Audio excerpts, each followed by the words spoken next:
Ladies and gentlemen, we'll begin Korea Global Forum for Peace, KINU session.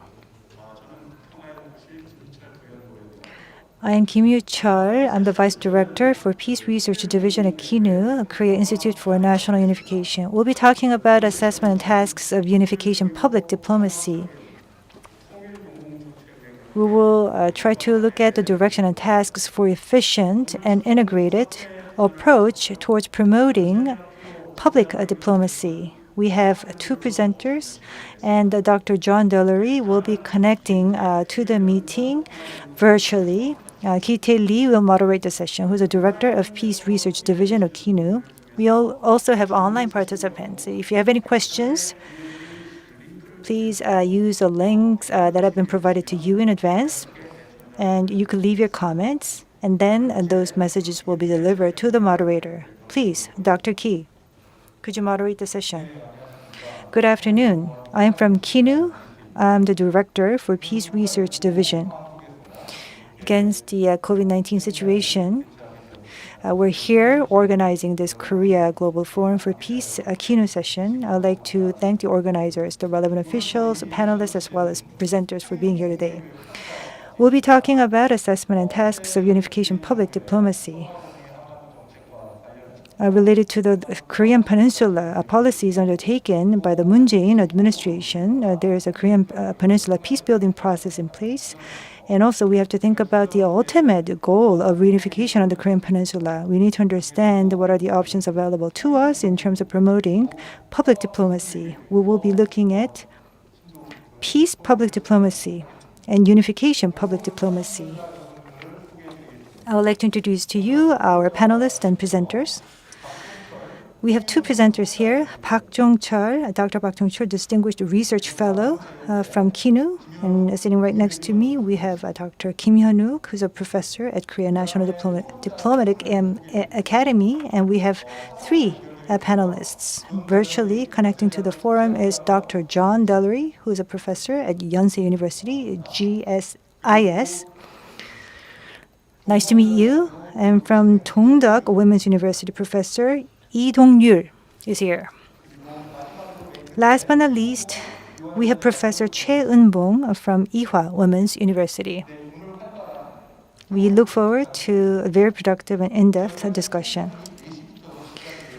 We have 2 hours for this session from 4 o'clock till 6 o'clock. We're going to invite our two presenters to deliver their presentations, and then we'll hear from our three discussants. Afterwards, we'll be addressing any questions from our online participants. We'll have a Q&A session afterwards. As for time for presentation, I think 20 to perhaps 25 minutes can be given to each of our two speakers. You'll have enough time for your presentation, so please try to finish your presentation within 20 to 25 minutes, and each panelist will be given about 10 minutes for discussion. And if possible, you could also talk about the geographies, the areas that you're you're mostly focused on as part of your research. Now, for that, we are going to invite Dr. Park Jong-chul from KINU. Good afternoon. As was introduced, I am Park Jong-chul from KINU.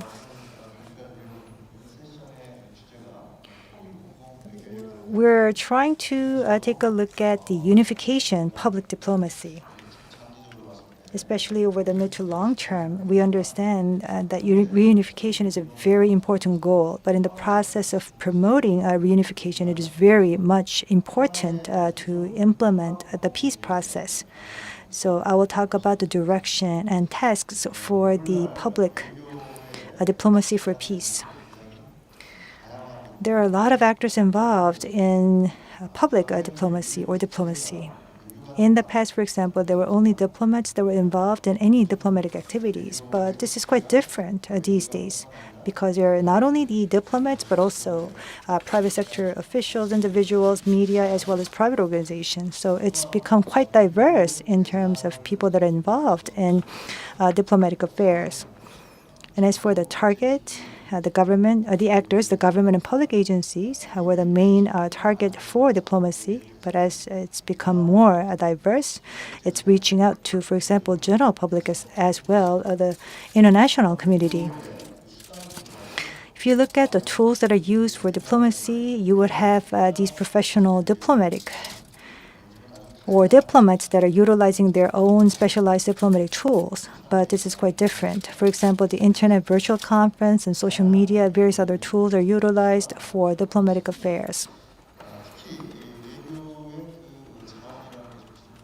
If you look at the resources for diplomacy, well, in the past, hard power, such as military power or economic power, were utilized to carry out any diplomatic activities. But now culture, networking capability, and soft power are becoming critically important these days. And what's really different from the past is that in the past, diplomacy focused on just external relations or international problems. Now, general public really didn't have a room, or they didn't have any maneuvering room to have any impact on diplomacy. But this is quite different because all international issues are closely related to our daily lives. So on a real-time basis, many domestic actors are actually having a very significant bearing on international affairs. So the tools and methods are becoming very diverse. Against this backdrop, the notion of public diplomacy has become very important. Public diplomacy refers to various targets and various actors involved in the act of diplomacy, utilizing new tools and instruments to create power, influences, and to create network amongst the relevant stakeholders. Diplomacy comes in the form of economy, so there's economic diplomacy and also cultural diplomacy, so it comes with various subcategories. But for a divided country like South Korea, what we want to deal with here is unification, public diplomacy, because it is a very special area of expertise that would be required of Korea. So we'll try to look at unification diplomacy and how to garner support for reunification. That is about creating the enabling environment for promoting unification of the Korean Peninsula. So ultimate goal here is unification of the two Koreas, but at the same time, we want to have this working peace process on the Korean Peninsula, and we want to turn that into economic cooperation. So peace diplomacy has become very important. And in carrying out the peace process through peace public diplomacy, we want to settle peace on the Korean Peninsula. We want to link that to economic cooperation and further to cooperation and coexistence and shared prosperity with Northeast Asia. To do so, for example, ordinary citizens and other actors in the international community are the partners that we would have to work with for diplomacy. That is why we need to pay more attention to the notion of peace public diplomacy, whether it is government or public organizations or private sector organizations, and they have different forms of peace and unification public diplomacy. We just take an example of a government agency. We had the MOFA, Ministry of Foreign Affairs, which has a massive budget for that, for diplomacy activities, and also the Ministry of Culture. They have various culture-related diplomatic projects. And also the sponsor of this session, Ministry of Unification, unlike the past, it is trying to expand its influence in peace-related diplomacy. It has public budget allocated to that. But unfortunately, if you look at their data, the Ministry of Unification, compared to other budgets, their budget for diplomacy is very small, and the range of project is also very limited. So I hope that this forum, which is being organized by the Unification Ministry, I believe, is forming a very important role in terms of peace public diplomacy. And other research institutes are also engaged in public diplomacy, such as KINU, which is an organizer for this session, and also Sejong Research Institute, as well as KNDA, utilizing various networks for other private sector actors and also for foreigners. We're conducting this public diplomacy. But nevertheless, although we understand that peace public diplomacy is very important, the budget and the resources are very limited.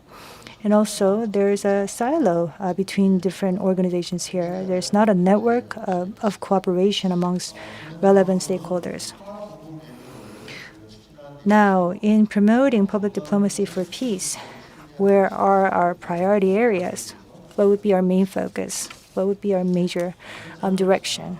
First of all, for each of the target, we need to have a custom-tailored public diplomacy. Targets, as I said before, are very diverse. And if you just look at neighboring countries, they have their own national interests.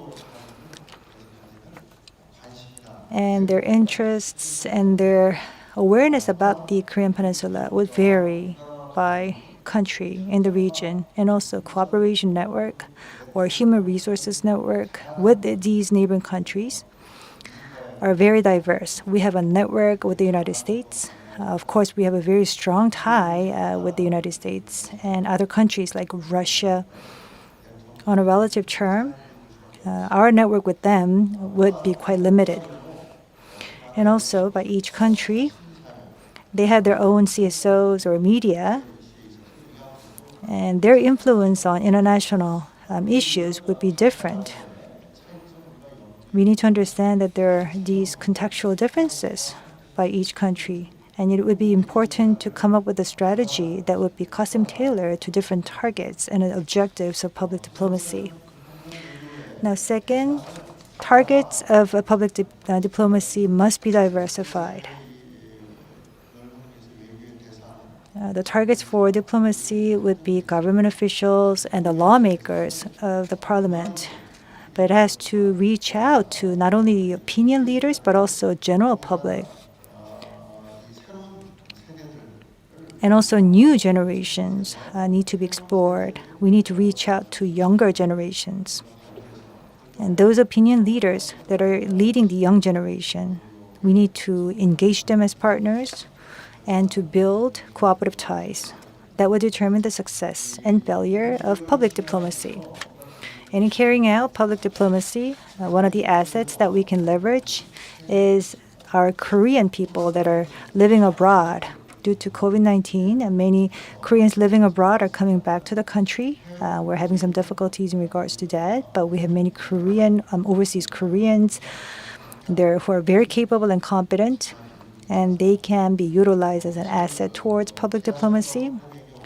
I could call it a diaspora public diplomacy, where we have these thinly spread out Korean living overseas, and we can utilize their network so that they can take on a more important role in public diplomacy.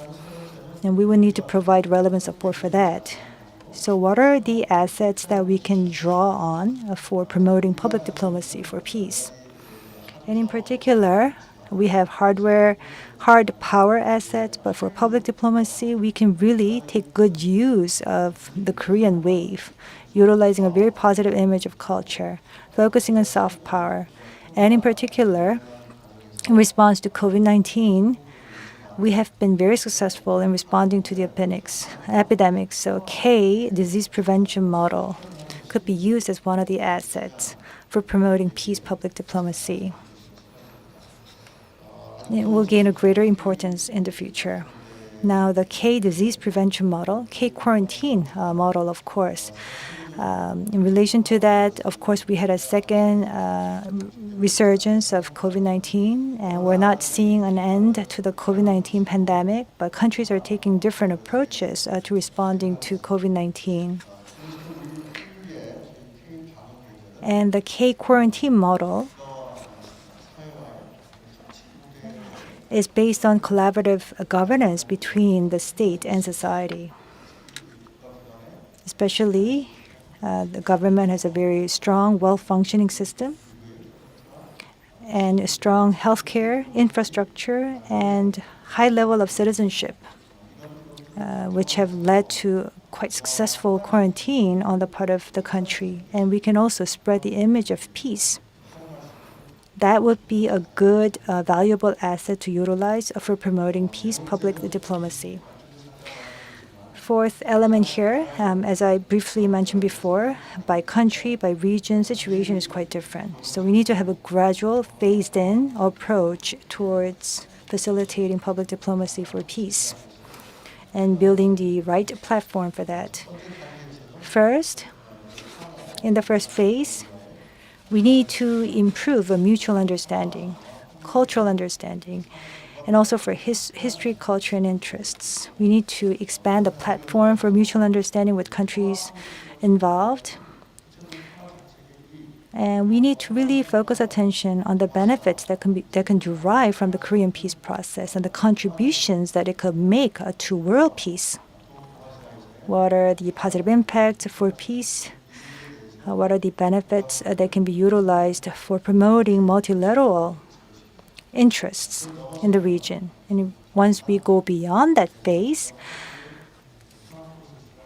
we can expand these benefits and share these benefits that will come from this collaboration between Korea and the countries involved. Of course, we would not be able to just blindly apply that to different phases of public diplomacy. We need to understand that there are differences here, and we need to take a mid to long-term approach in implementing peace public diplomacy strategy.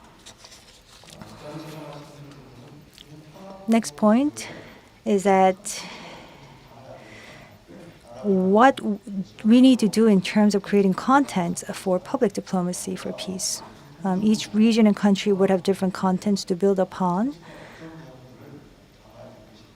But what content should be included in public diplomacy for peace on the Korean Peninsula?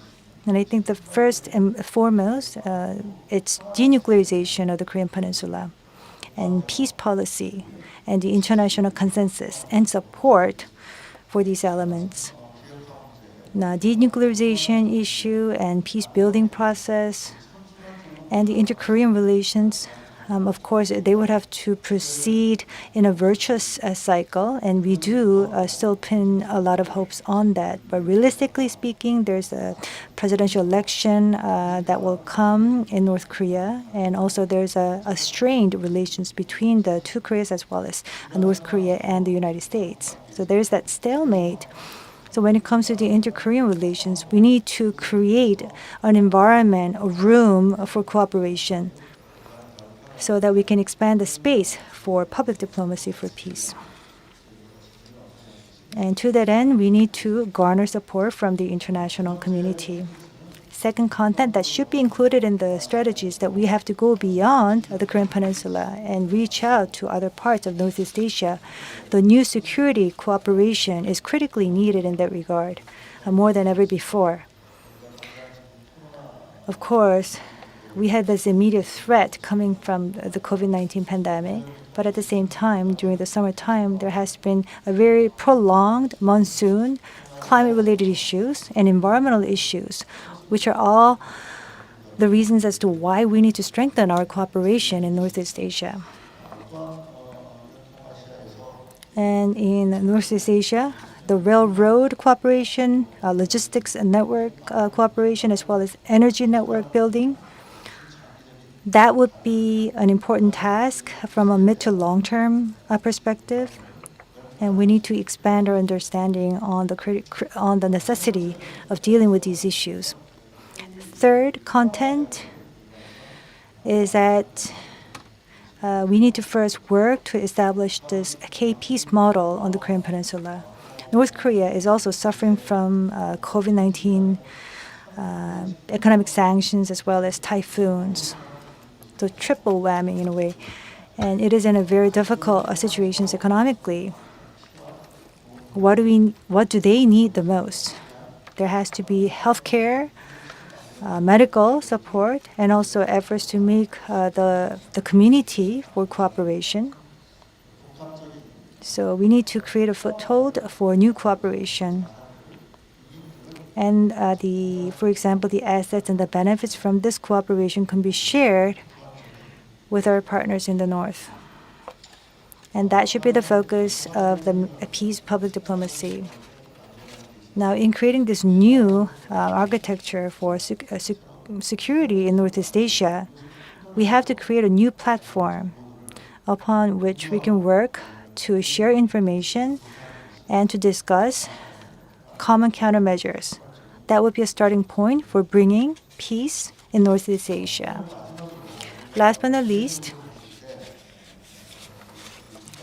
from within Korea, to practice peace public diplomacy, we need to understand the ways in which we can utilize to increase our implementation capability. What are some of the policy tasks that we would have to undertake? First of all, we need to have good government research institutes, civil society network.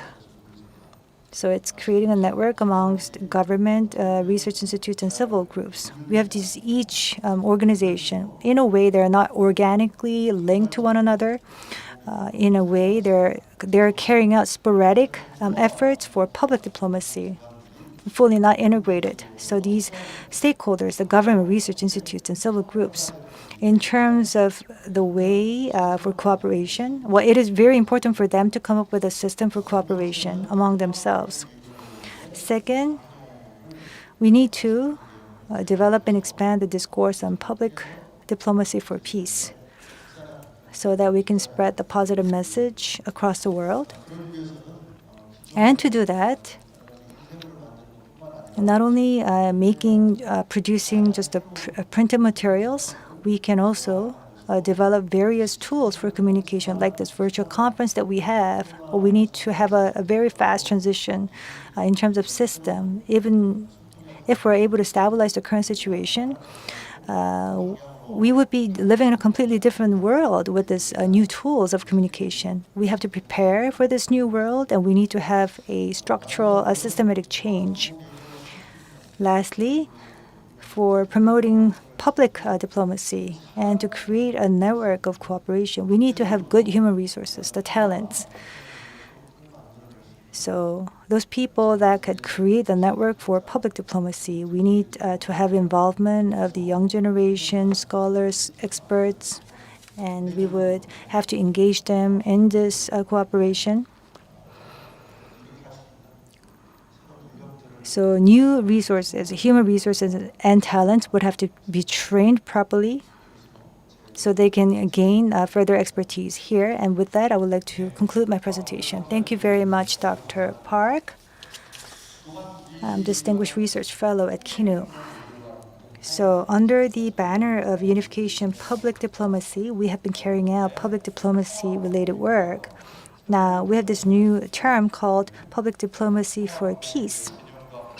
We try to understand the concept, the purpose, the current status, the directions, contents, as well as policy tasks for peace public diplomacy. We will move to the second presentation. 통일 외교. We will hear about unification diplomacy, in particular unification public diplomacy.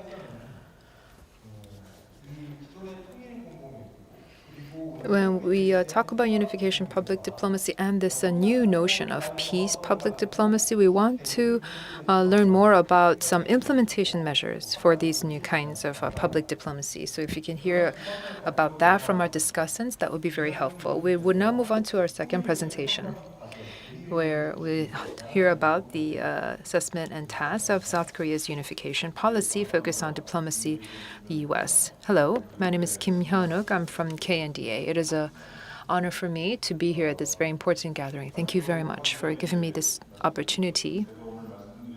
I just want to say that this is my own personal view. It does not in any way represent the views of the KNDA. I have divided my presentation into 4 parts. First, I want to talk about what the South Korean unification policies have been thus far. Secondly, I want to talk about the German case and what the American interests were for German unification. And thirdly, I want to talk about U.S. interests in the Korean Peninsula and possible Korean unification. And lastly, I want to talk about the task for Korea's unification policy, specifically vis-a-vis the United States.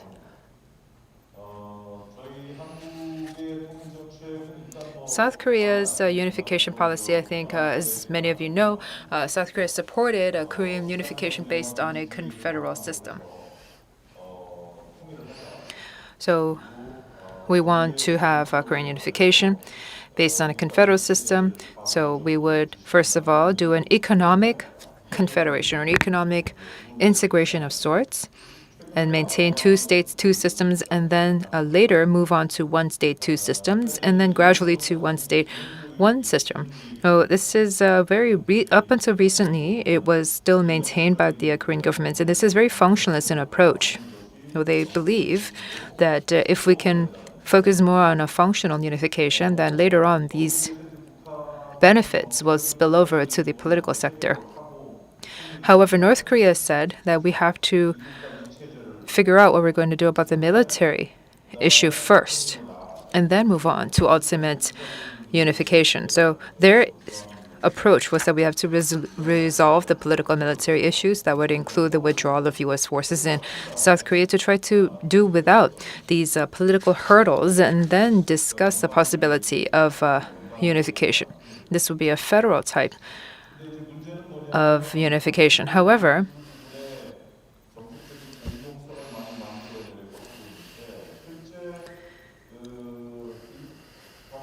the two Koreas, whether it be one state, two systems or a two state, one system, I think that the two sides both have not gone beyond that. I mean, they've set forth the approach of either one state, two systems or two state, one systems, but they have not been able to provide any alternative beyond those approaches. So I think that that is a very big challenge that we still have to look at. What are we going to do post unification?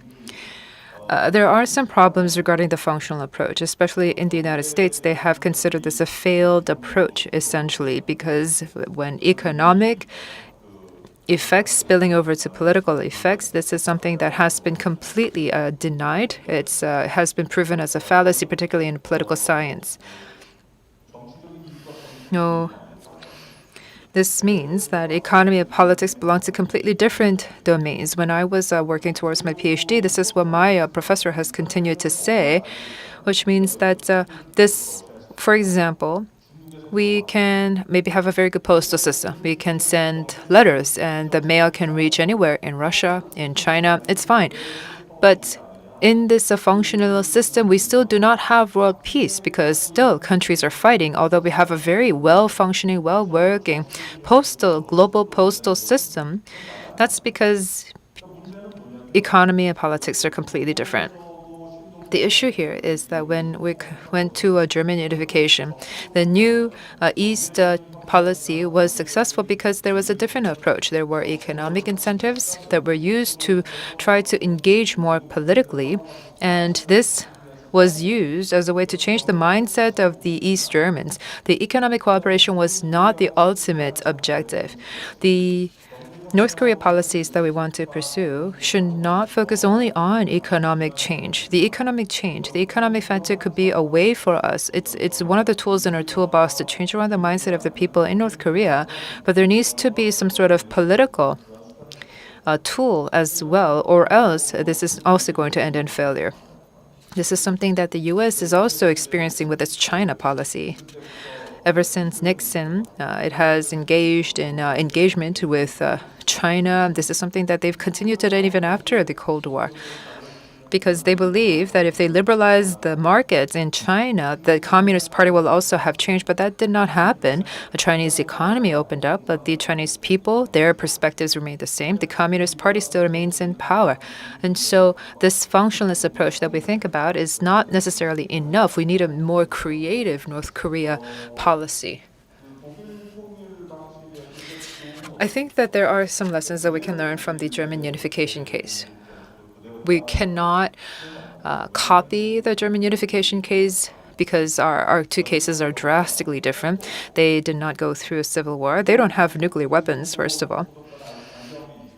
And they had a very high level of homogeneity between the two peoples. Even after the Cold War, many East Germans and West Germans felt that they should not be divided as a country.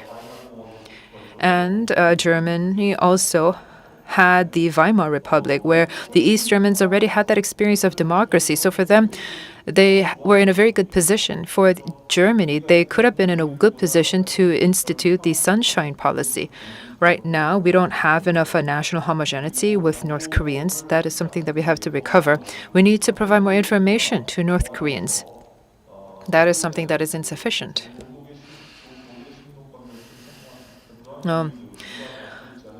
Those different areas that were not found in the German case are those areas where we need to work on, because our case and the German case are completely different. During German unification, where was the United States? Where was its stance? At the time, there was the Soviet collapse, which was a very big enabling factor. For us right now, the U.S. and China still both very strong. Even if we try to initiate unification policies, we will not be able to get a very good outcome because neither the U.S. nor China want Korean Peninsula unification. They want to maintain the status quo. At the time, the United States only began to support German unification because of the collapse of Soviet Union. They knew that NATO could become stronger following German unification. And its national security alliances would also become stronger with the fall of the Berlin Wall. And also with the German market getting bigger, there will be more U.S. exports to Germany, more opportunities for American investment to Germany, more opportunities overall. And because of these national interests, that's why the United States supported German unification. The 2+4 treaty stipulated that those surrounding countries, such as France, they were hesitant before, very reluctant before them, but Germany was able to get American support, and American support was what really allowed German unification to happen. But do we have that level of support from the United States? How can we change around the U.S. Perspective to make them see that it is in their interest that we have unification? And that is a big focus where we need to place in terms of our unification policy.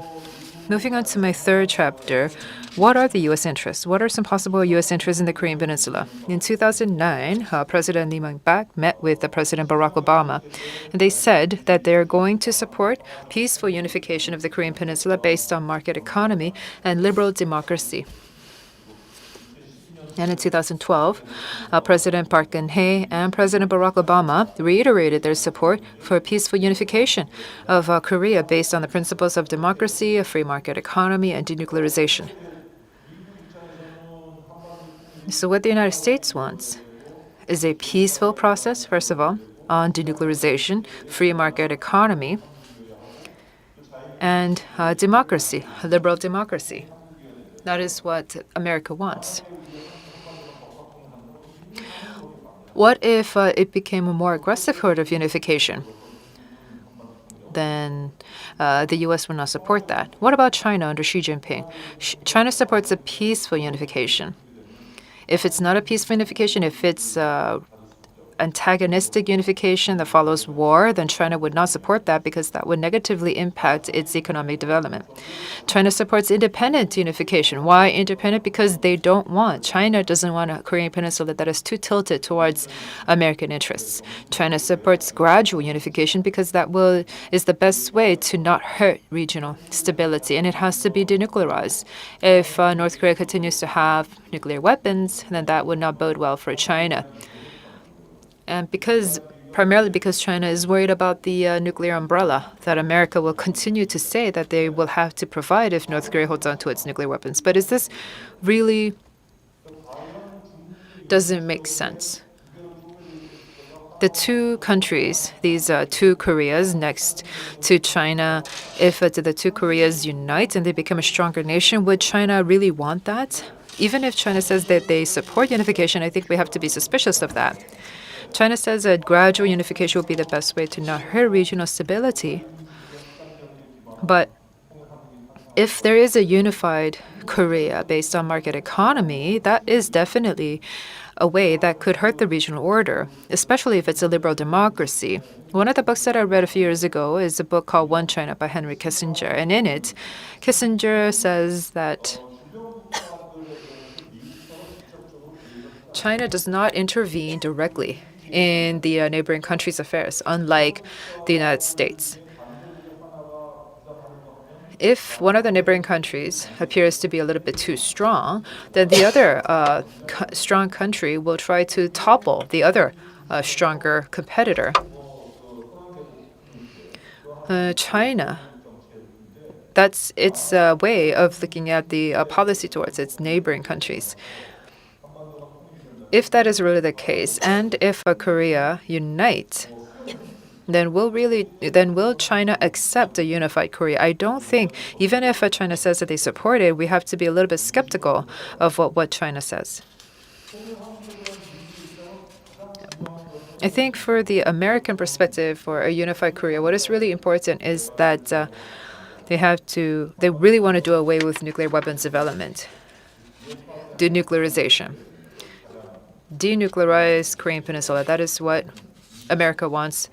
First of all, that is their biggest priority and their biggest interest.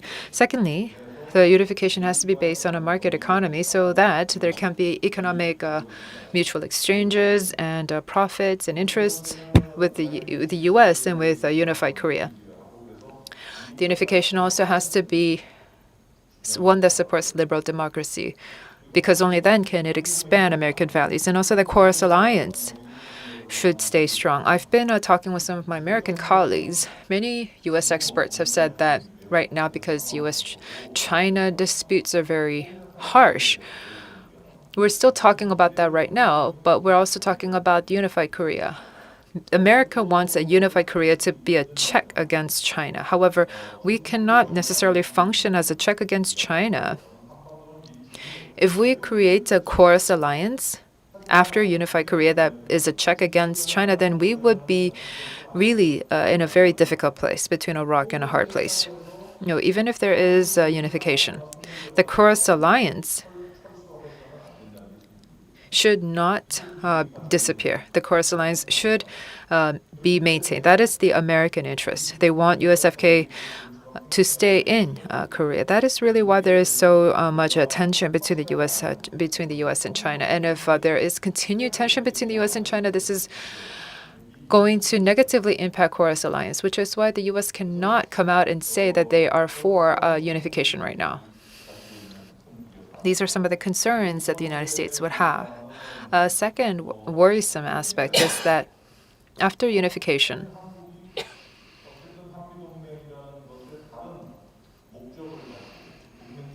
it will bring about new changes to the Chorus Alliance, because right now the current Chorus Alliance is here to respond against the North Korean threat. But once the Koreas are unified, there is no more North Korean threat. So the Chorus Alliance would need a new reason for existence, maybe for regional stability. So if the Chorus Alliance is still there even after unified Korea, then that's fine for America. But what if after unification, Korea says, okay, we're a neutral country now.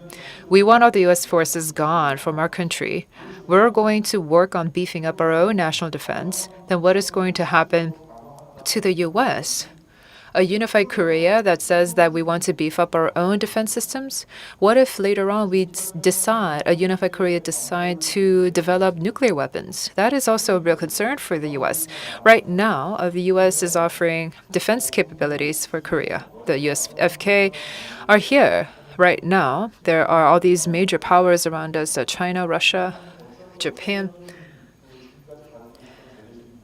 If we become unified, we want to be a check and balance against all of these regional major powers, we might want to build up our conventional artillery as well, and that is going to be a concern for the United States.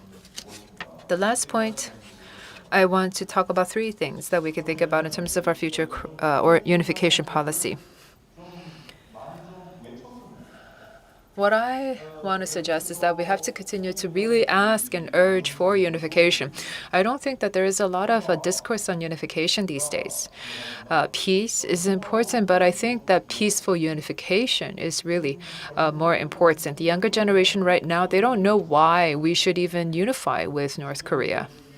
They don't understand the need. And in fact, some of my scholars, some of my colleagues say, you know what, I don't think we can unify with North Korea at this point in time. There's no sense of homogeneity. There's no sense of being one nation. We can just live as peaceful neighbors, like the way we're doing now.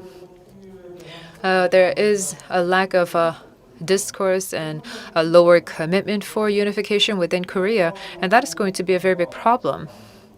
While it is also important for us to maintain peaceful ties with North Korea, we have to be more active when it comes to our demand for unification. In a peace agreement, I think that is plan A for us to go towards a peaceful unification. But there are so many challenges leading up to peace agreements because North Korea has to be completely denuclearized. The USFK, North Korea would ask for USFK withdrawal. And US and China are locked in a stalemate right now. Would they really decide to sit down at the table to ink the deal, to draft a peace agreement that a US and a China representative can sign? Oh, I don't necessarily think a peace agreement is necessary. A peace agreement would be great, but we also have to think about an alternative scenario, a plan B or plan C, where we can go towards a peaceful unification without the need of a peace agreement.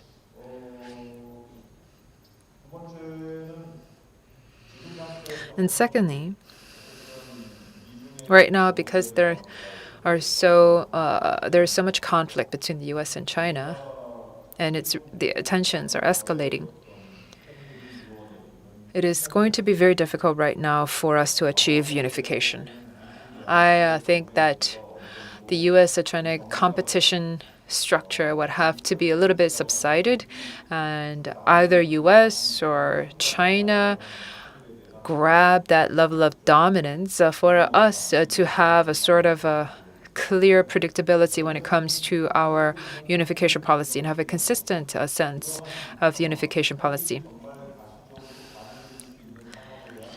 Which is why we have to prepare ahead of time for when that opportunity comes. When the opportunity becomes visible, we have to be able to get it. Because in the case of German unification, the Soviet collapse came all of a sudden. And that was really what ultimately led to German unification. So I think that it's similar for Korea as well. During the Cold War, when there was a Soviet Union collapse, Germany was able to unify instantly.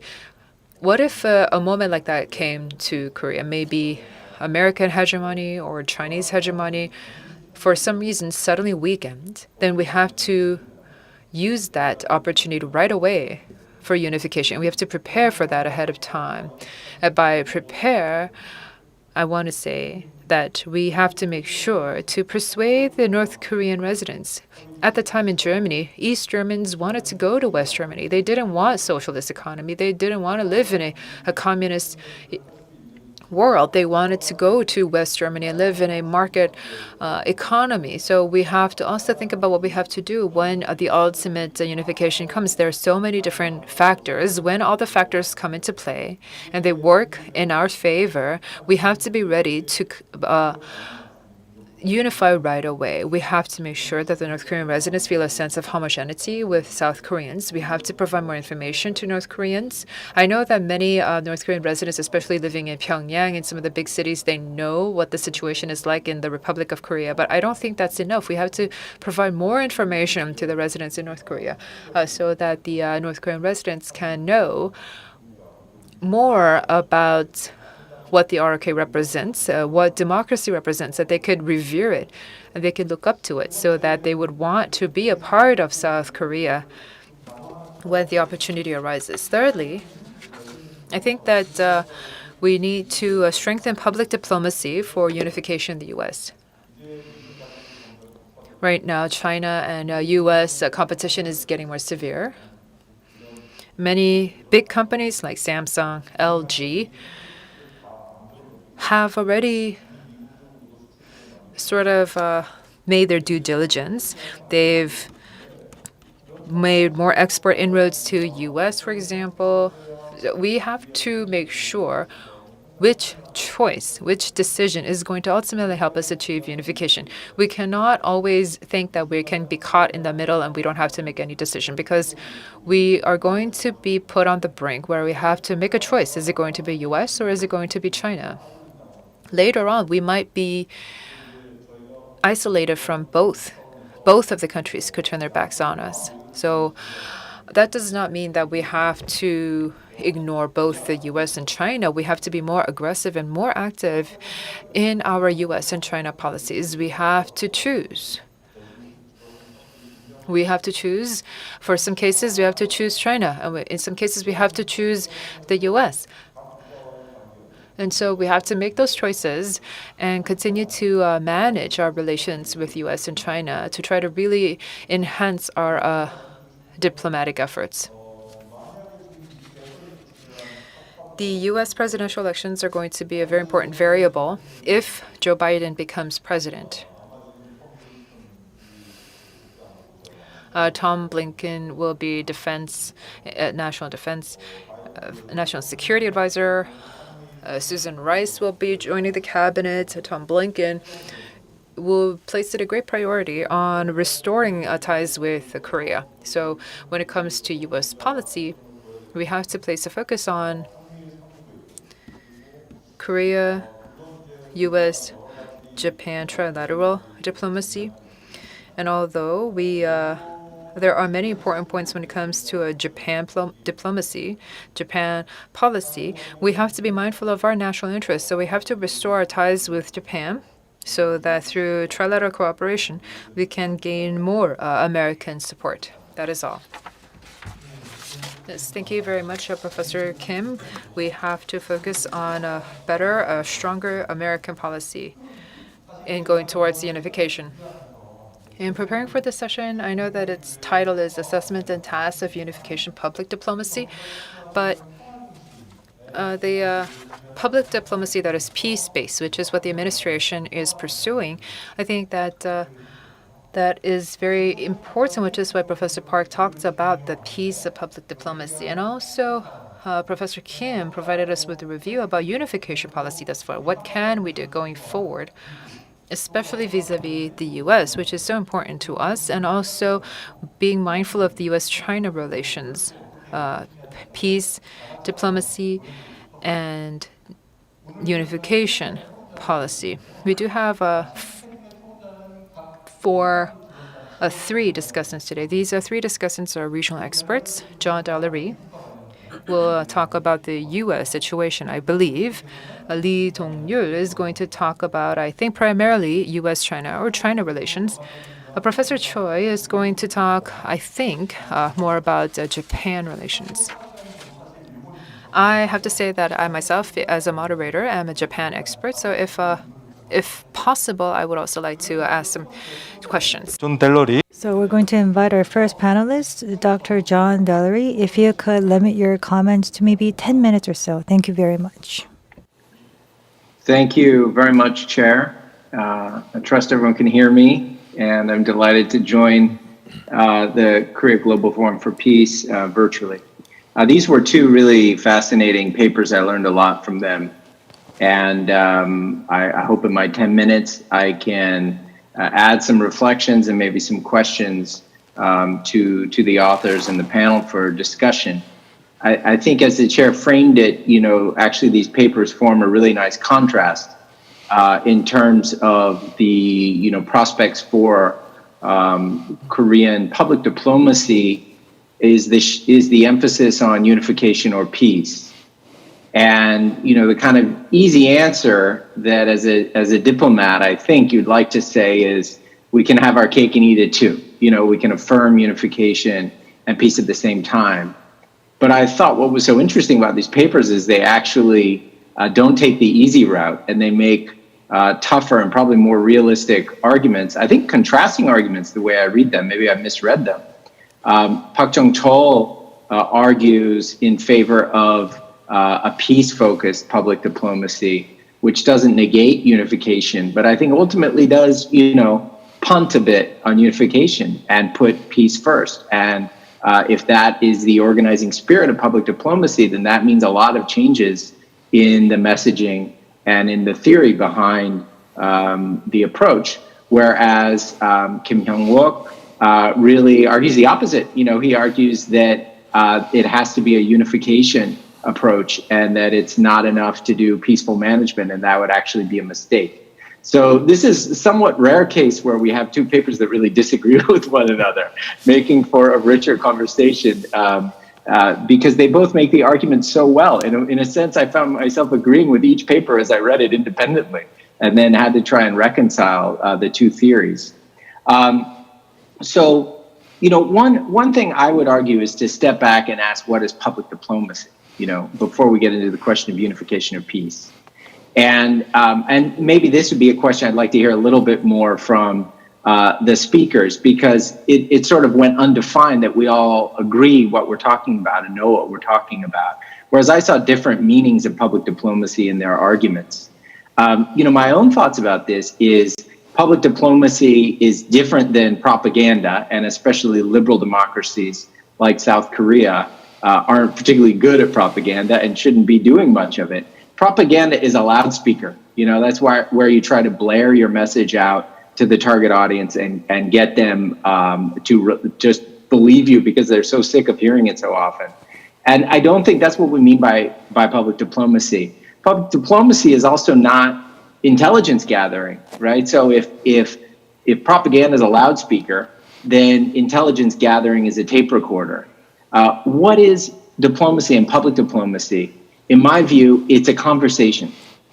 And if we want to think about it in terms of a technology, it's something like what we're doing. It's a YouTube conversation where you've got a YouTuber who's looking at the comments and adapting their presentation to the comments from their followers, because the more they respond to the comments, the more the followers are going to stay plugged in, right, to their channel. And so that's something I would suggest is maybe lacking from these papers, and lacking, I think, in general from when we talk about public diplomacy, is the listening dimension to it, right? That it's conversational. And in particular, public diplomacy, when you are, from a South Korean perspective, trying to engage Americans, and I think Kim Hyung-wook does this nicely. There are examples of this in his paper. You have to listen to the conversation in the United States. You have to understand the audience, and you have to keep engaging the audience. Otherwise, no one's going to pay any attention. So, for example, the point about China is so critical. Right now, the United States at the foreign policy level, in terms of the public conversation foreign policy, totally dominated by China and US-China tensions. And Korea has really plummeted in terms of the priority. And so to engage in public diplomacy, whatever you're going to argue, if you're going to have a peace first or a unification first approach, you've got to listen to that conversation that's already going on, and understanding Americans aren't focused on Korea. They're not even focused on North Korea because it's not shooting off missiles and testing nuclear weapons, which is the only time Americans pay attention to North Korea. They're certainly not paying attention to South Korea.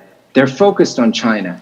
And so if you want to engage with the American public, you have to start on their terms and listen to the conversation they're having. So that would be one kind of general point, and hopefully that could solicit some more thinking from the two presenters. So I guess one very directed comment also to Park Jung-chol's paper, this point about, I'm a little skeptical. You had me through most of your argument, very persuasive. I became a little skeptical at the end about K-peace. And again, I think this goes to what is public diplomacy, how much of it is branding, kind of national branding. And frankly, I worry about sticking a K in front of everything, that can be overused. K-pop is sensational, right? K-pop is a real thing. And I used to be skeptical of it, and I've given up my skepticism when I visit the United States and everyone's talking about BTS, and not because I'm from Korea. It's a real thing. It's a legitimate thing. But if you start to put K in front of everything, to use the branding concept, you dilute the brand, right? Why do we talk about the German model? It's because Germany achieved unification. And so people go to Germany and study it or invite German experts or officials with that experience because they did it. Peace. Korea has not achieved peace, let alone unification. There's a lot to learn from the process, but a lot of the learning is the failures and how to improve. And so I'd push back, and I'd like to hear more. Maybe I'm missing something, but I'd be wary of the K-peace model because, again, you're creating a brand when you haven't delivered the product yet. Now, that's different than a public diplomacy that's focused on peace as the aspiration and the central aspiration. And I'm personally quite, I guess, supportive and sympathetic to that. And at the end of the day, would probably come down with the first paper in thinking that's more realistic. So keeping to my time, and Chair, please, of course, just cut me off if I've stepped over it. But just a couple last comments to Kim Hyung-wook's paper specifically. Again, as I understand it, you're making the argument to focus on active unification, that the Ministry of Unification should not become the Ministry of Peace, that it should stick with unification, and that should be the focal point. One aspect that you don't address, and I'd be curious to hear your thinking, is, one of the problems I see as far as a Korean public diplomacy about unification is it sort of papers over the fact that there are profound disagreements within the South Korean public. Some of them are demonstrated in this panel. There are deep differences about, first of all, how to achieve unification. What is the path to unification? And I would say among foreign policy elite, there is a fundamental cleavage, right, about whether it's got a gradual process that's peace first and the functionalism versus your argument. You critique that, right? And you are basically suggesting that that's not how it's going to happen. You don't say it, but the way I read your paper, you're saying it's going to happen because of North Korean collapse. And we have to be prepared. We have to be ready for that. So this is no secret that there are two fundamentally different views, right, about how unification could and should happen. And so how do you create a public diplomacy when you've got this fundamental decision, a difference of view on your own side? I would add to that when I engage with my students, when I engage in the broader Korean public outside of the foreign policy kind of elite community, there's an even more fundamental difference of view about how much people want unification. And of course, we all know this, and a lot of that is generational. So older folks see it one way, middle-aged folks see it another, and young people, my students, see it a third way. So again, how do you create a coherent public diplomacy, as you argue, that's focused on active unification when your own public, the South Korean public, has not achieved consensus about that, right? How can that be a coherent strategy? And so that would be my question to you. Again, I thoroughly enjoyed and really learned from both of these papers, and I look forward to hearing more from the panel. Thank you very much for including me in this. Chair. 네, 델러리 교수님 정말 감사드립니다. Thank you very much, Professor Delary. I think that there were two questions. To Dr. Park, the K-peace model. It's the term that has been used to brand K-peace. So that was a critical review by our professor. So there was a question to Dr. Park and also to Dr. Kim. In promoting this public diplomacy for unification, there's a lack of consensus among the Korean citizens. There are a lot of perspectives over here. So how can we really realize public diplomacy in a general sense? We're going to have the general discussion afterwards, so we're going to listen to our speakers later on. And then Dr. Lee. I think, if I'm not mistaken, that he's going to talk a little bit more about China within 10 minutes, please. Hello, it is a pleasure to meet you. My name is Lee Dong-yun. I thank you for inviting me to this significant gathering. The moderator told me basically that I should talk a lot about China, so I guess that is what I'm going to do. Professor John Delary was able to give his comments without wearing a face mask, so I have to say I really envy him right now. In any case, when we talk about unification, public diplomacy, I am a China scholar, but I think that China might be the most important audience for public diplomacy. And this is something that Professor Kim said, that China, he thinks, actually does not support unification in Korea. So obviously the U.S. and China are both very important for us. They're both our priorities. But I don't think the U.S. will oppose unification, whereas China is, I do think that China might say that they support it, but I don't think that they really do in essence. So we have to convince China. We have been engaged in unification public diplomacy for many years now. As I mentioned, China is the most important audience for that, but to be honest, if I'm being completely honest here, I think that the more we engage in public diplomacy for unification with China, that has not always yielded positive outcomes. It's sort of a paradox, really, because China is so important for us. They're the most important audience for our public diplomacy efforts. But the more we try, the more we do it, it could lead to more problems down the road. Of course, the greater prerequisite, the greater understanding here is that China does not want unification in the first place. I don't think that China would absolutely oppose all forms of unification. This is something that Professor Kim already mentioned, explained very well in his presentation. But ever since the establishment of diplomatic ties with Korea, China has consistently made their position known on Korean unification, which is that the two Koreas on consultations and dialogue that they have to go towards peaceful, independent, and gradual unification. That's a very stereotypical sort of expression that they continue to use to this day. And if we were to take that at face value, that does not mean that China opposes unification per se. I personally see that. And I do agree that that really is the Chinese position at face value. But China is saying it has to be peaceful, independent, and gradual. I think that that would be the most ideal way towards unification. I think that is really possibly the most ideal way towards unification. But when I say ideal, I am very aware that this is going to be very challenging. It would be nice, but it's going to be realistically nearly impossible. So when China says they want peaceful, independent, gradual unification, they're basically saying that they are not for unification, and they're just trying to make it hard. And this is their message. China's position on unification, I think, can change. China can be influenced by our policies, and there can be some wherewithal for China to change around its position.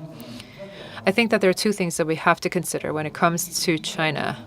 China really considers unification from the point of view of their own national interests. From historical and geopolitical reasons, they know that when there is instability on the Korean Peninsula, that could lead to instability for China. China does not want an unstable or confusing, chaotic Korean Peninsula. So they don't want a unification that will lead to chaos or instability. But unification will mean that there's going to be a change in status quo, so it will lead to some measure of instability, and that is what China doesn't want. The second point that I want to talk about is what Professor Kim already said in his presentation, is that because of Korea's very particular geopolitical situation, we are completely within the American sphere of influence, and this is something that China will not accept. It is basically unacceptable for China. If that can be dispelled with, then perhaps China might be willing to come on board with Korean unification if that U.S. sphere of influence can be done away with, because China has also gone through division, so they would know how painful that is. But can we really meet both of those conditions? That is very difficult to say. And as I mentioned before, the more we try to attempt public diplomacy against China, this leads to various side effects and unintended outcomes. Professor Park talked about customized public diplomacy that is tailored to different audiences, tailored to different economies. And I think that is very important, especially when it comes to China. And as an extension of that, he said that we have to really focus on peace public diplomacy more so than unification public diplomacy. Yes, it's very important for us to convince China, but I think if we talk only about when we talk about public diplomacy, the means, the approach, the audience of public diplomacy, I think we have to completely redesign all of that for China. Well, for unification public diplomacy, we're going to probably appeal to non-governmental actors, but in China, non-governmental organizations, non-governmental actors, if we reach out to them, they, I don't think, are going to have that much of an influence, that much sway over Chinese policies. If, in fact, if we try to reach out to too much of the public, the Chinese public, then the Chinese authorities might take that to mean that we're trying to manipulate their citizens into thinking a certain way. If we go towards expert groups or academic groups, if we do outreach there, that I don't think is also going to be that very effective. Even if we try to really communicate well, the Chinese know that unification will bring about a change in status quo. And if China thinks that this is going to be South Korea-led unification, then I think that it's going to be very difficult for China to come around on that and start to embrace the idea of unification. China is a divided nation. We are a divided nation, so China must understand our pain. So perhaps that is one approach that we can take. And of the four major powers, the only country with some kind of channel with both South and North Korea is China. So we might think that it might be easy to access China, but that's not necessarily the case. 30 years ago, China has seen that Korean division and Chinese division are completely different. In 1991, when South Korea and North Korea both became members of the UN, they've seen how there are two Koreas, whereas China continues to say that there is always going to be just one China. So that's also going to be a little bit of a discrepancy in how they think of Korean division and Chinese division. And yes, secondly, a customized public diplomacy is very important, but right now the US and China are locked in such terrible tension. So we can go to China and do customized public diplomacy there, and then go to the US and do a separate kind of customized public diplomacy for American counterparts. Would that be really effective if we're doing different things on different countries? When the US and China have there's this vast gulf between them, completely different kind of thinking. Can we really do effective unification public diplomacy against these two players? Which is why Professor Kim tried to explain the US point of view. The US is not going to directly oppose unification, but they would want Chorus Alliance to become even stronger after unification, which is definitely not going to be accepted by China. So I don't really have an answer here, but I just wanted to add to what Professor Kim has said. We have to find a way to make China and America happy. That's why I think he came up with the idea of a peace public diplomacy. If we do not have that idea, then I think that our efforts towards public diplomacy are only going to be more challenging and more difficult down the road. Lastly, we have to be mindful of the difficulties of unification public diplomacy and try to take a long-term outlook, because unification itself is really going to take so much time. It's going to be a long-term challenge. So we have to be very flexible when it comes to that. And I say this because with each administration, every time there is a new party in power, they put unification as a very important item on their agenda. But with every 5 years, when a new administration comes in, it's just difficult to start from scratch and start something new every 5 years, which is why we see all these side effects. So, for example, when there is a conservative party in power, they would place value on chorus alliance. But when they talk about unification, you would have to kind of close the back door of China. So they don't want that, which is why they would say that we would ask China to continue to pressure North Korea to accept unification. But China would never do that. China would never agree to pressuring North Korea, which is why that policy has always failed. On the other hand, the liberal administrations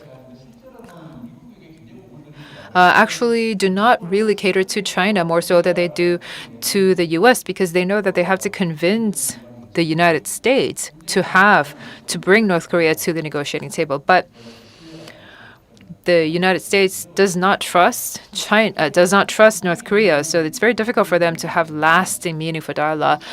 So from the point of view of outsiders, I think that they might wonder, why do you even continue down this road on unification, public diplomacy? And Professor John Dollery asked a very important point. Do you even have a consensus domestically? Or is there a consistent level of commitment towards unification among yourselves, among ourselves? Do the Koreans have that one single idea of unification? We continue to go outside and operate on all these international theaters and tell people that unification is important, but do we really understand what we really want? I would like to end there and maybe ask some questions to Professor Park. You proposed this very important agenda of a peace, public diplomacy. Peace diplomacy. I think that peace diplomacy is something that maybe China could embrace. But we don't want to end at peace diplomacy. We want to use that to leverage up to unification diplomacy. How are we going to connect peace with unification diplomacy? I don't have an answer here. I understand that it's a very difficult question, but I just wanted to put that idea out there. And secondly, to Professor Kim, this is something that I already mentioned, but the U.S.-China competition, it's very difficult for us to predict what's going to happen. It's very unclear. But many people feel that the tensions are going to escalate. So, can it be really feasible for us to persuade both the U.S. and China? When there's going to be unification, I think that two scenarios could occur. One of two, there could be a big deal between U.S. and China. If there is a big deal, then maybe that could lead to unification. Of course, that's horrible for us because that's not something that is unification that plays on our terms. And secondly, it's going to be a unification built on dialogue among all the players, but I don't think that is going to be done in the short term. There is so much tension between the U.S. and China, so I don't know. What are your thoughts on how are we going to find the direction for public diplomacy going forward? 교수님 감사드립니다. Yes, thank you, Professor Lee. He talked about the dilemma when it comes to engaging in public diplomacy with China. That was really interesting to hear. And China's thoughts on peace diplomacy as well, that customized public diplomacy efforts would be important. To Professor Park, he asked, peace diplomacy, how are we going to connect that to unification diplomacy? And to Professor Kim, with the escalating tension between U.S. and China, how is that going to play out for unification? 교수님. We're going to invite Dr. Cheon-bo for her comments. Hello. I'm a professor of politics and diplomacy at Ewha Women's University. I'm very honored to be here as a panelist myself for this very important international conference, Korea Global Forum for Peace. And I think this forum is very meaningful in that we have these experts from different fields of expertise to form this collective intelligence. I think we can use this as an inflection point for facilitating the quality of discussion going forward on public diplomacy. Especially the organizer, Lee Gi-tae, for the session. Thank you very much for the kind invitation. The topic itself is very relevant, and it is also held at a very critical moment in history. As I was reading the two presentations mentioned before by other panelists, the keywords were very clear. We're talking about peace and diplomacy. We're trying to connect the dots between the two. And both of them were able to present very logical ideas here. But as a panelist myself, because the two panelists before me have already touched upon very important issues, so I'm not exactly sure as a third and the final panelist, I don't know exactly what to say.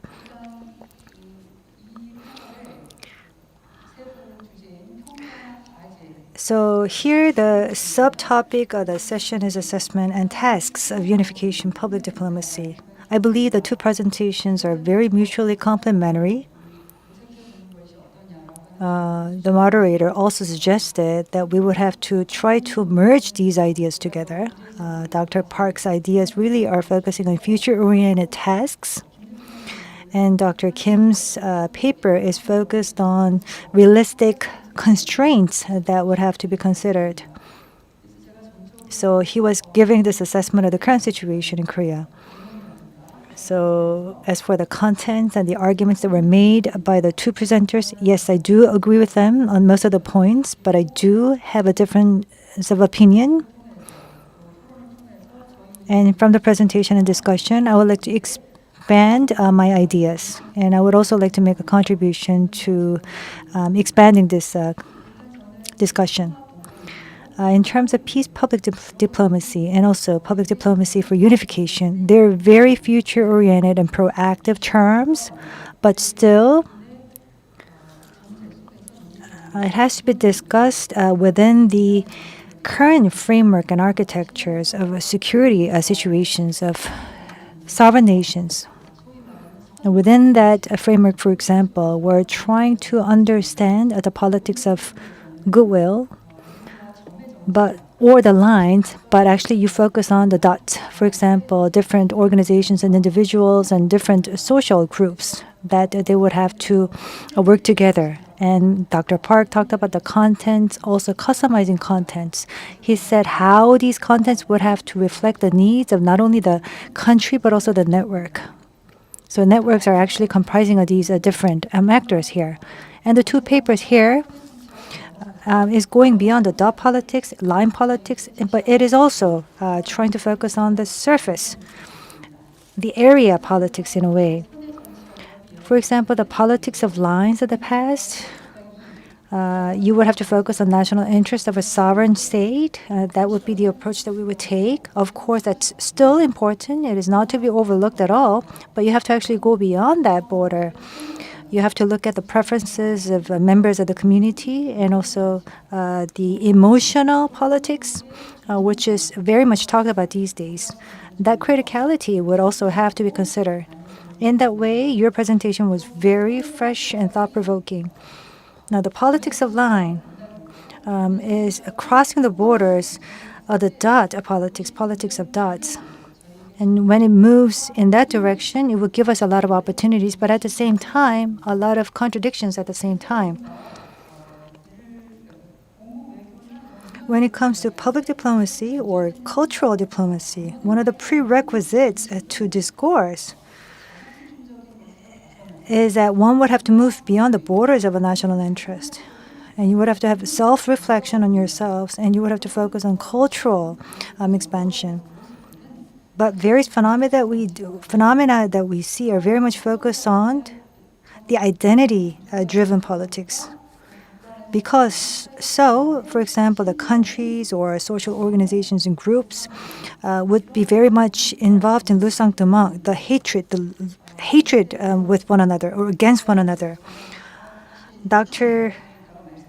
Lee would probably add to this point because I also do conduct a lot of research on Japan because this is becoming a very critical element in the relations between Korea and Japan. Of course, the dot politics, the line politics, emotional politics is very important. All of them are very essential.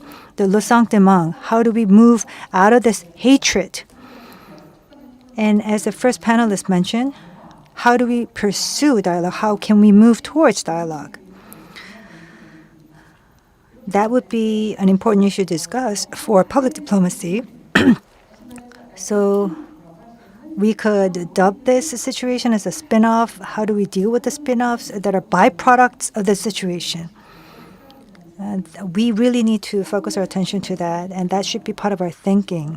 So to be more specific, the public diplomacy would have to have substance and content, and you would have to, for example, encompass emotions and preferences of stakeholders. But what's really important is that we expand our consensus, we increase our preferences, we recognize each other, and then we really move towards as partners for dialogue. That would set off the virtuous motion. I think that's the prerequisite, which is the purpose and the main reason for pursuing this public diplomacy, as was mentioned by the two presenters. So that's the direction that we should take for promoting public diplomacy. But in reality, we're seeing something that is opposite. We have to focus on how to reduce hatred, how to move away from ignorance, how to move away from mutual exclusion. That would be critical for the reality. And also, we need to have more wisdom, more insight for dealing with the situation between South Korea and Japan, because there's a lot of hatred involved.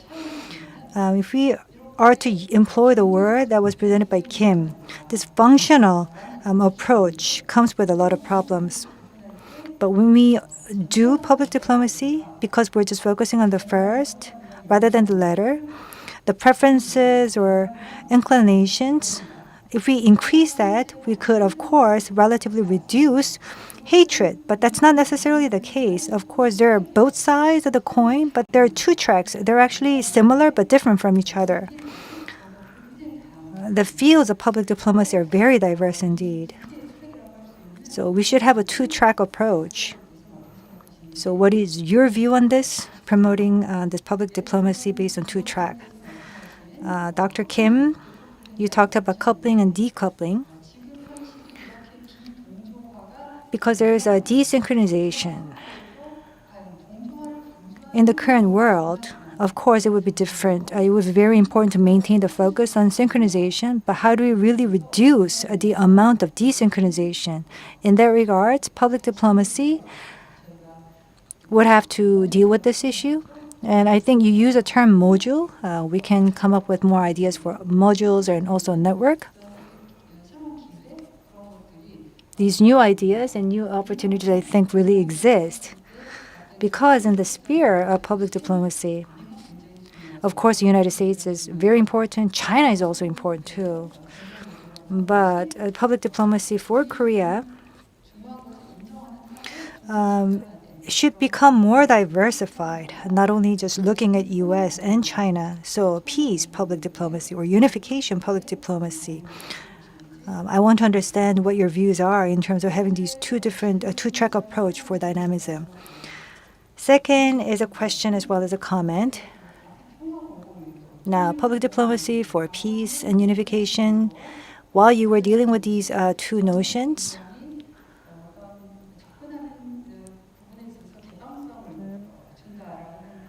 I think we need to take this very open-minded approach. I'm not denying that there are these problems at hand, because public diplomacy, in a way, is a textbook form, in a way. So we're not taking a normative approach, but we should perceive this as a process. And we should be able to include these experiences in the process. That's why you need to have a sense of openness. We need to be able to expand the boundaries. And at the same time, the two presenters here have given us some homework in terms of opening up our possibilities. So it was a big learning opportunity for me. So I'm here as a discussant myself, and I'm actually taking a good, very important homework from you as well. Going back to the issue of public diplomacy. Public diplomacy has a direction that it should pursue, both internally and as well as externally. But as Dr. John Dollery said, we have to really look at what's going on in Korea. It's an oxymoron, but it's very important to look at what is happening within ourselves, not only just looking at things outside the boundaries. So in order for this public diplomacy to be sustainable and effective, we need to have domestic public diplomacy. It has to go together with this discourse on public diplomacy. Dr. Park talked about intermestic, which is going beyond the boundaries of state or regions, state, country. And only then public diplomacy can become very multi-level and multi-layered for peace and reunification. And I want to get your views on this.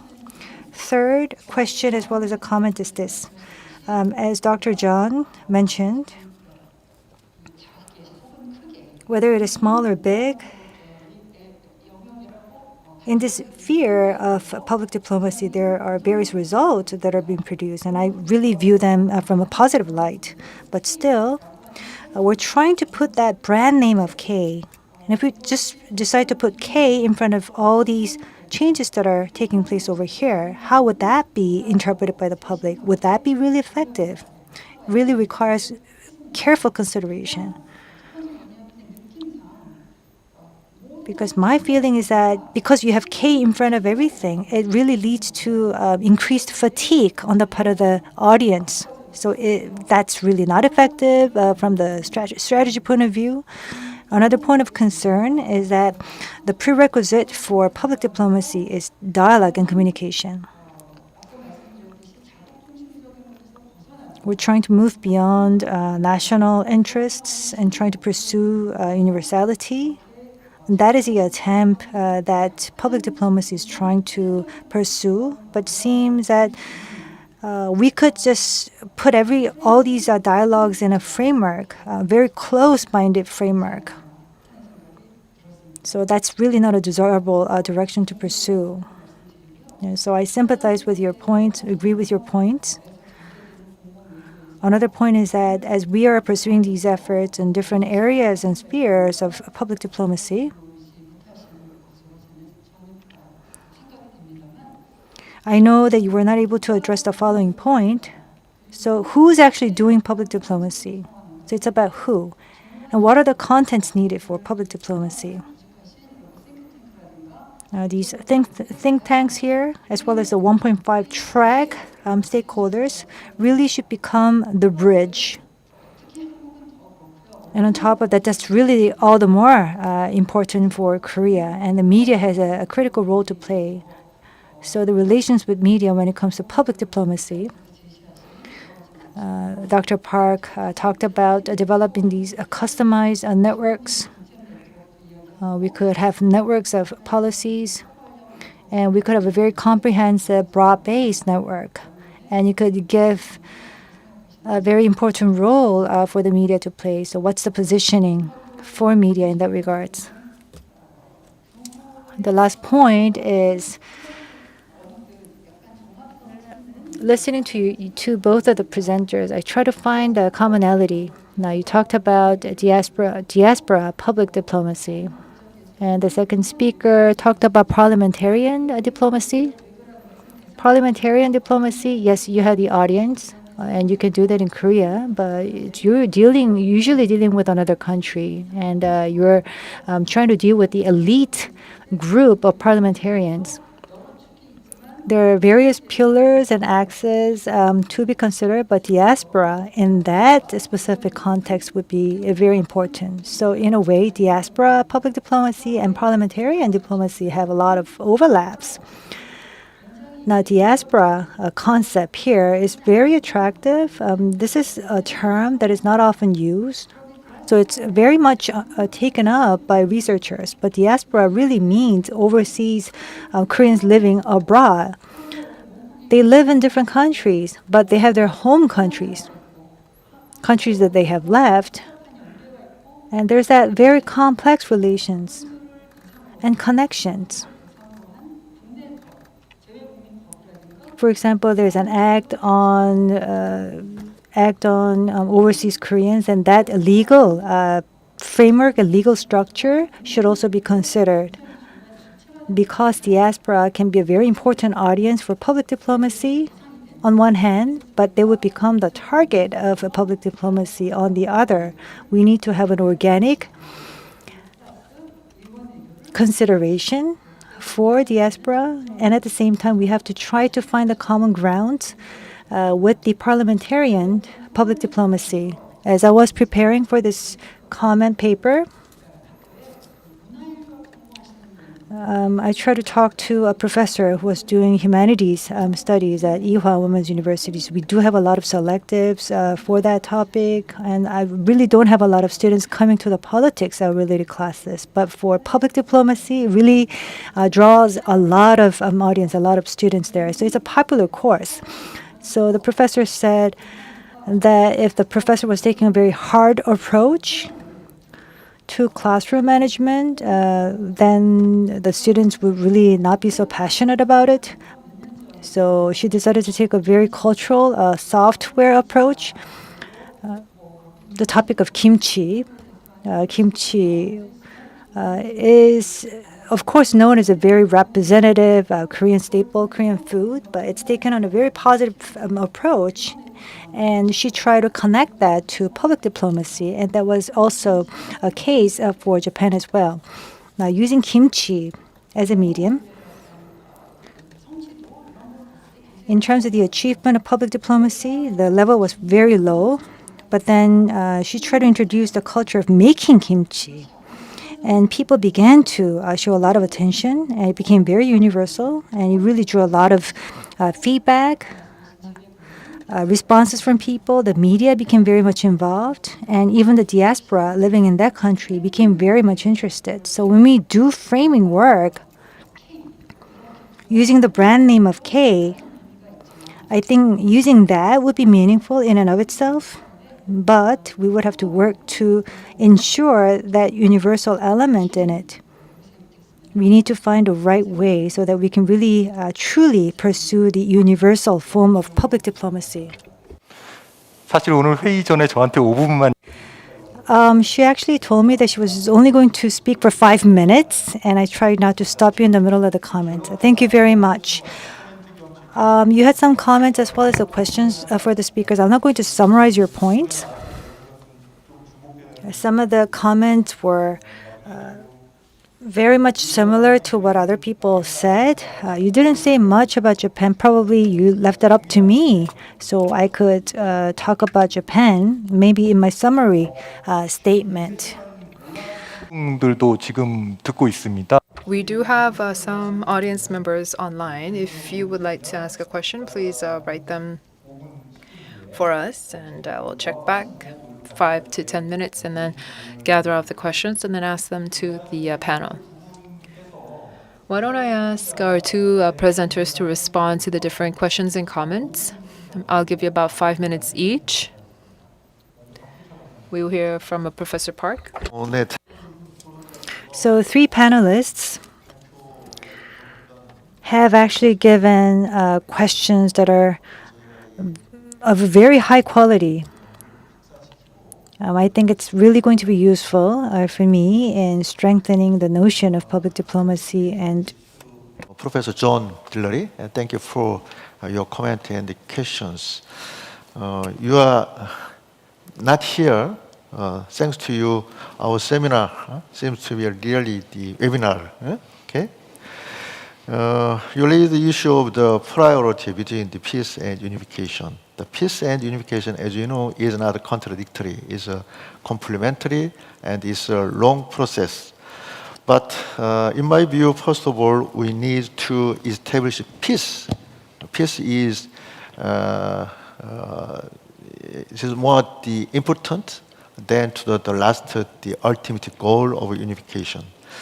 Without peace, of course, the unification is undesirable, and also without unification, the peace is meaningless and aimless. So these two concepts are mutually interconnected, and we make a roadmap how we can establish, first of all, peace and cooperation. Based on that peace and cooperation, how can we make the road leading to the ultimate goal, unification? Of course, it's not an easy issue, and conceptually and in reality, it's a very difficult and complicated issue. And also, you raise the issue of the public diplomacy is not the propaganda, neither the intelligence gathering. It's a conversation. Of course, I agree with your opinion. It's the reciprocal process. It's not a unilateral. So we need to find the mutual interest between the target and the agent and so on.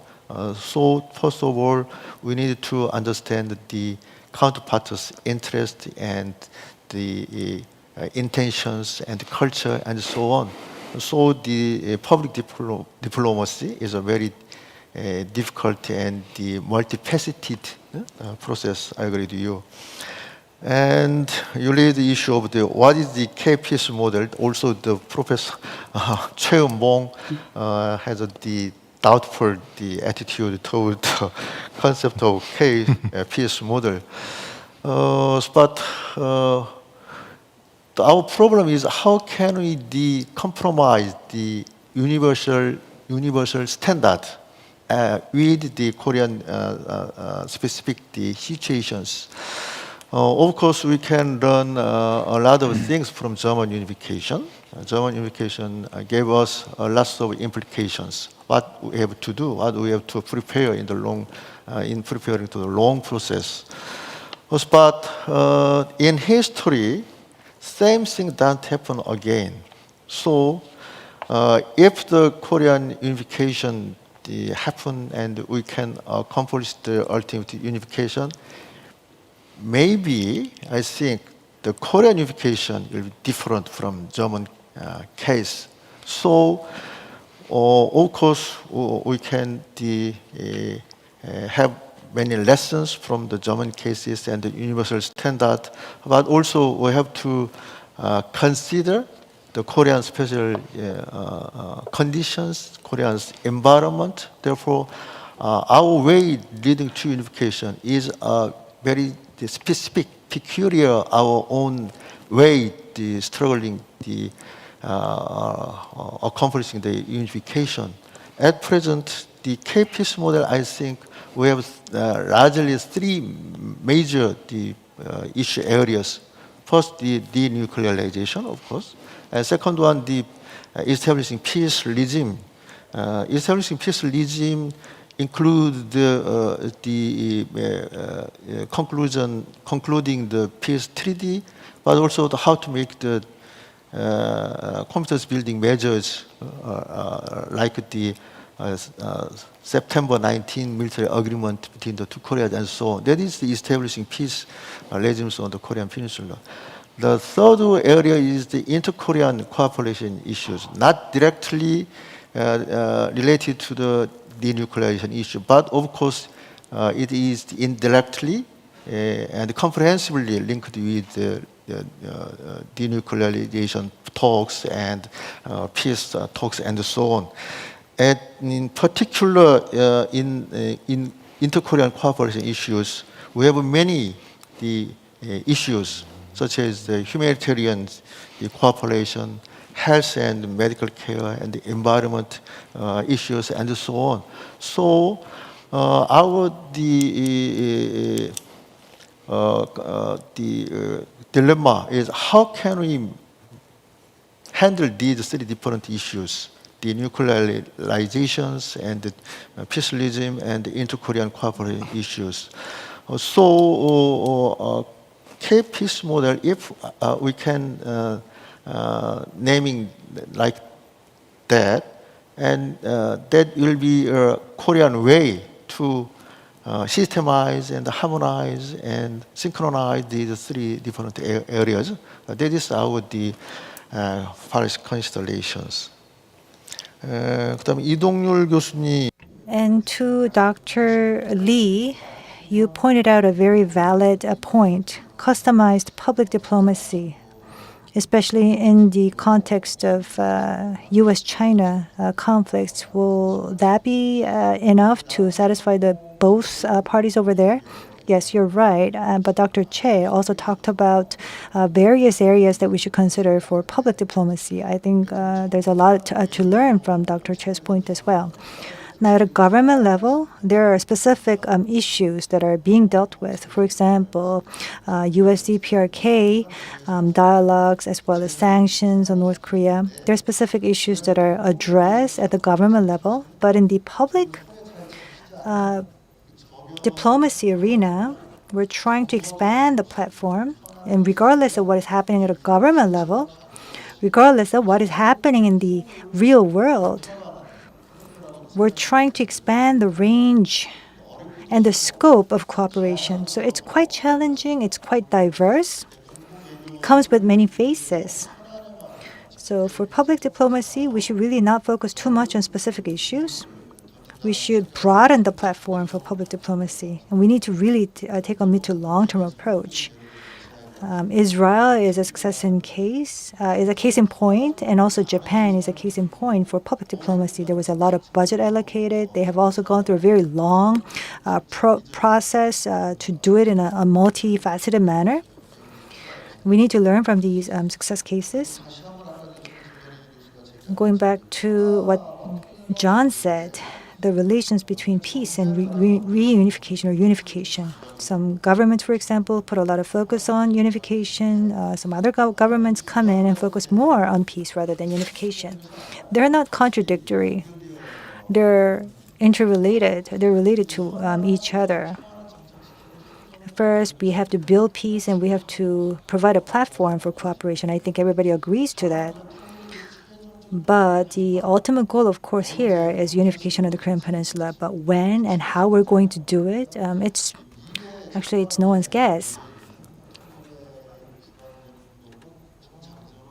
So again, we would have to deal with this from a mid to long-term point of view. But the issues that are really related to the ultimate goal of unification, rather than trying to bring that forward in this time when there are so much uncertainties out there, it's really not going to help this discussion to move forward in any way.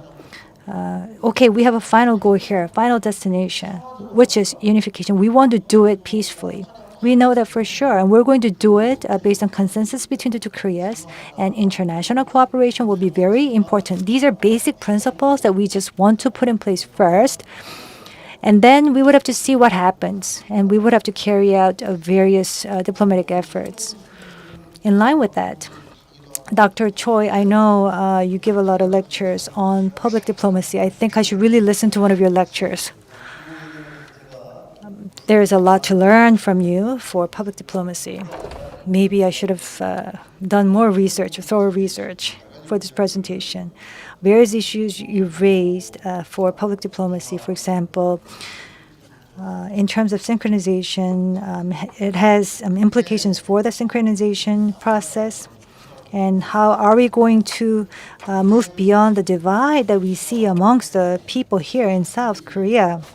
How do we build consensus? How do we build that platform here?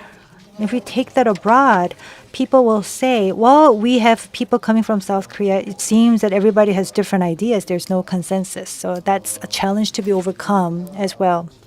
So thank you very much for those valid comments. Now, diaspora diplomacy. That was a very interesting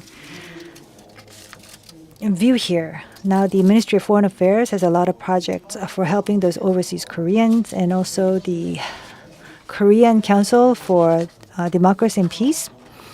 They have a channel in place in that advisory council. It has a lot of interest in overseas Koreans as well.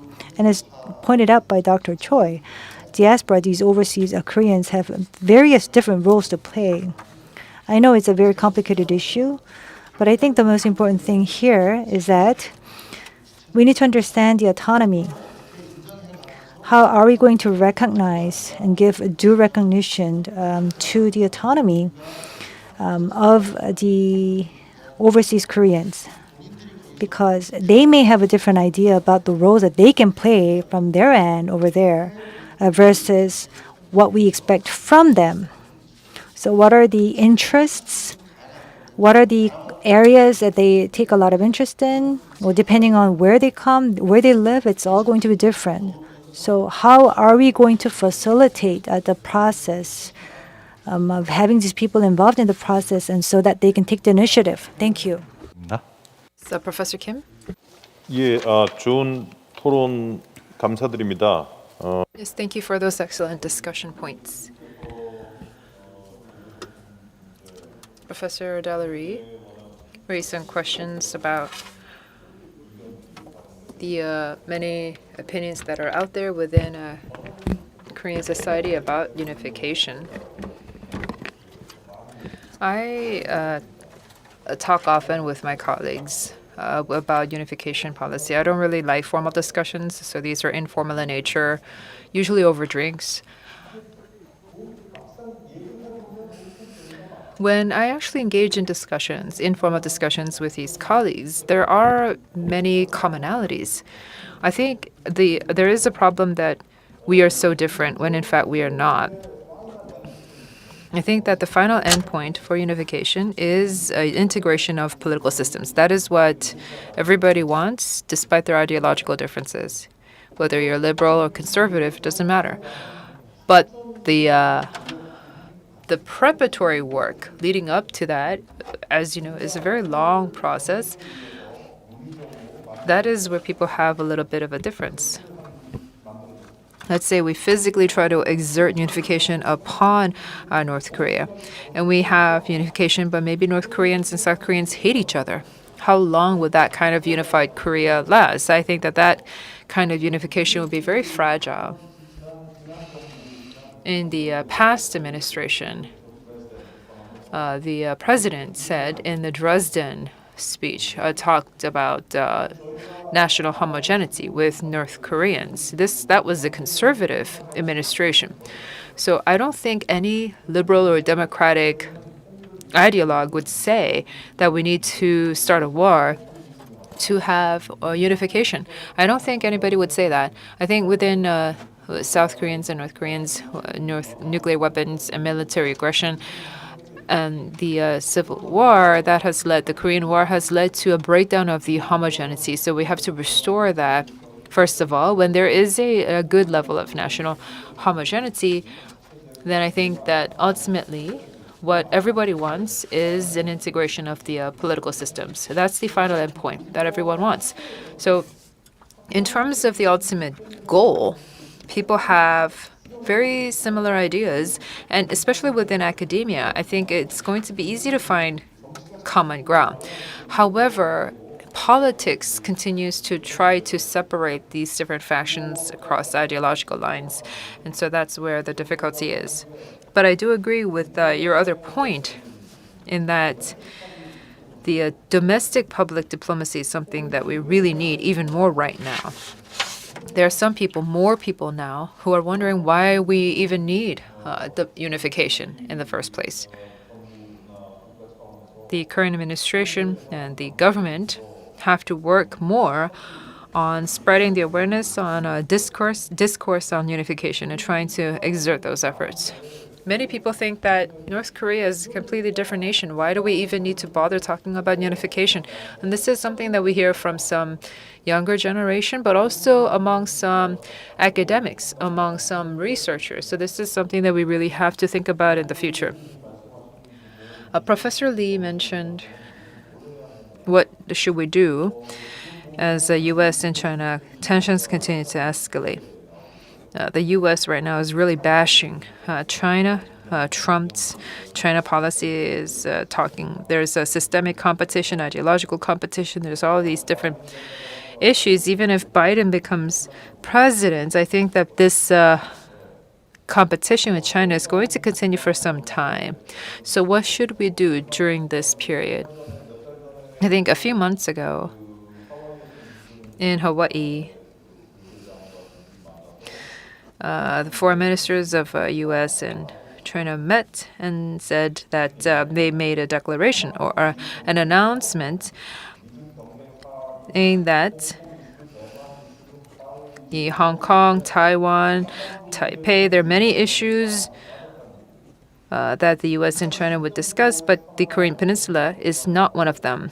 With the Yeongpyeongdo incident and when there is a escalation of tension and competition since then. The U.S. aircraft carrier went to the West Sea at the time, and China sent their presence to the East Sea.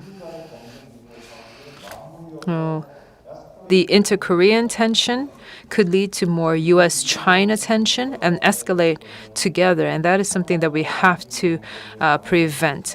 That is to say, we have to, first of all, prevent the Korean Peninsula from being a place for a proxy war between U.S. and China. And secondly, we have to prepare for unification that could ultimately come when the time is right. Again, this is where we have to work on building a homogeneity and really build towards unification so that we may look different on the outside, our economies may be different, our regimes may be different, but we are going to go towards a path of unification.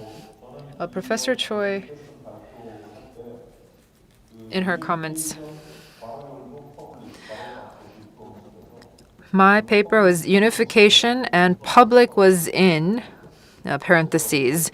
So I was really focusing more on diplomacy, not necessarily public diplomacy, because I understand the notion that public diplomacy is not my area of expertise. So I have to really do more research on public diplomacy, but whether it be for U.S. or Chinese audiences, we have to really target the elites in those respective societies because it is those elites who shape foreign policy. What is important is we have to identify all those people who are pro-Korean, such as Mark Lippert or Cat Stevens. They love Korea and they have a good impression of Korea. They like to take pictures with Koreans. They are one of those people who are known to be pro-Korean. If they can participate in the policy circles and continue to relay the Korean government's message to the U.S., then that could be very helpful. So we have to continue to identify those channels within the U.S. Thank you very much. We have about 9 minutes left.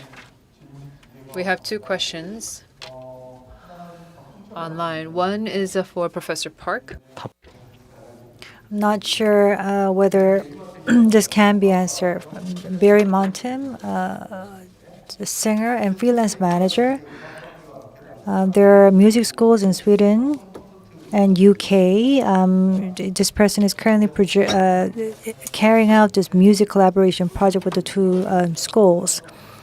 It is important to have the right budget, but it's really difficult to put more budget to it. So where do we get that budget for these collaborative projects? Is there any way that we can get private source funding? Would you be able to answer this question?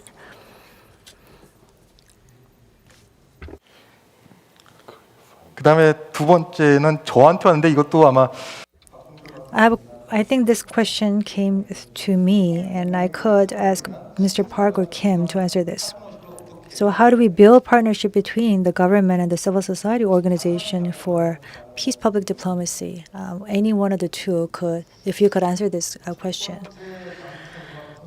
Well, the inter-Korean music concert that's currently being carried out by Sweden and UK. I think that's a very good idea, but I don't have any budget for that. I don't represent the government here, so I would not be able to give any right answer. But of the organizations that are in that arena, I think there is a Korean counterpart or Korean organization that would be working in that area. Perhaps we can identify that organization, use that to maybe as a platform to raise funds with the ministries here, maybe of unification and so forth. Now, what I felt from this presentation as well as discussion today is that although I talked about peace public diplomacy, but I try to actually approach this from the traditional point of diplomacy and then try to merge that with peace notion. We need to have a bottom-up approach to public diplomacy. And I know that there are many people that are taking that bottom-up approach. And I think Dr. Choi also spoke from that point of view. So there's the chasm, the gap between 2 different perspectives here. And we need to narrow that down further. And in the same context, those private sector organizations here, a lot of them have international network. These private organizations do have a lot of interest in public diplomacy, and they can really tap into their networks.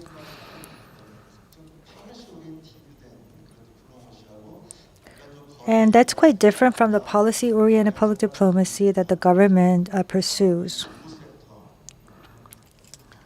So the government sector, the private sector, we need to find a way to ensure interface between the government and the private sector in terms of public diplomacy. 뭐 제가 사회자로서 좀 답변을 드린다면 이번 행사도 그렇습니다. So as moderator, if I were to respond, this seminar is being held online because of COVID-19. I think that maybe if you can have the concert online, that could also be a way for you to save some of the budget. And partnership between the government and civil society. Professor Choi also said as much, but in the process of many consultations, especially with the Korea-Japan relations, I think that there are some people who criticize a lack of dialogue with the civil society. So that is something that we have to build on. In the case of Japan, the civil society is a little bit different when they interact with the government. The civil society does not receive any spending, any budget from the government. They refuse that. But in Korea, the civil society organizations do receive funding from the government. So there is that difference. Perhaps the CSO and the government can work together here in Korea better to engage in projects. So I think that that could be another alternative. I would like to thank the people who asked questions online. I do have a lot I want to say, but I think that one of the takeaways is that we have to do customized public diplomacy.